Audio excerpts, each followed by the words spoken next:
Hi ಎಲ್ರಿಗೂ ನಮಸ್ಕಾರ. ಮತ್ತೊಂದು ವಿಡಿಯೋಗೆ ತಮಗೆಲ್ರಿಗೂ ಆತ್ಮೀಯವಾದ ಸ್ವಾಗತ.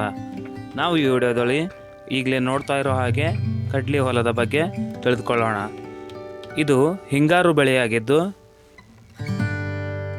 ಈ ಬೆಳೆಗೆ ಜಾಸ್ತಿ ಮಳೆಯ ಅವಶ್ಯಕತೆ ಇರುವುದಿಲ್ಲ. ಹಾಗೂ ಇದು ಬಿತ್ತಿದ 1 ವಾರ ಅಥವಾ 15 ದಿವಸಗಳವರೆಗೆ ಸ್ವಲ್ಪ ತೇವಾಂಶ ಹೆಚ್ಚಾಗಿ ಬೇಕಾಗುತ್ತೆ. ಆಮೇಲೆ ಹಿಂಗಾರು ಬೆಳೆ ಆಗಿರೋ ಕಾರಣದಿಂದ ಇದು ಇಬ್ಬನಿಗೆ ಅಂದರೆ ಮಂಜಿನ ಕಾಲದಲ್ಲಿ ಇದು ಬರುತ್ತೆ. ಹಾಗಾಗಿ ಇದರ ಗಿಡದ ಎಲೆಗಳ ಮೇಲೆ ಇಬ್ಬನಿ ಬಿದ್ದಾಗ ಆ ಇಬ್ಬನಿಯ ಜೊತೆಗೆ ನೀರಿನ ಅಂಶವನ್ನು ಹೀರಿಕೊಂಡು ಬೆಳೆಯುವಂತಹ ಬೆಳೆ ಇದಾಗಿದೆ. ಈ ಬೆಳೆಯು ದ್ವಿದಳ ಬೆಳೆಯಾಗಿದ್ದು ಇದು ಆಹಾರದಲ್ಲಿ ತುಂಬ ರುಚಿಕರವಾದ ಒಂದು ಪದಾರ್ಥವಾಗಿದೆ. ಕಡಲೆಯ ಜೊತೆಗೆ ಜೋಳವನ್ನು ಸಹ ಕೂಡಿಸಿ ಬಿತ್ತನೆ ಮಾಡಿರ್ತಾರೆ.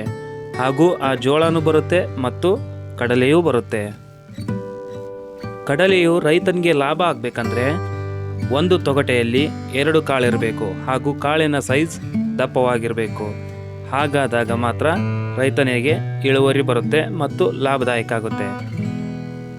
ಈ ಬೆಳೆಗೆ ರೋಗ ಏನಪ್ಪ ಬರುತ್ತೆ ಅಂದರೆ ಒಂದು ಸಿಡಿ ಹಾಯುತ್ತೆ. ಹಾಗಂದರೆ 15ರಿಂದ 20 ದಿನ ಆಗುವಷ್ಟರಲ್ಲೇ ಗಿಡಕ್ಕೆ ಹಾಗೂ ಗಿಡ ಒಣಗಿರೋ ರೀತಿ ಕಾಣಿಸುತ್ತೆ. ಅದರಲ್ಲಿ ಫಲವತ್ತತೆ ಬರೋದಿಲ್ಲ.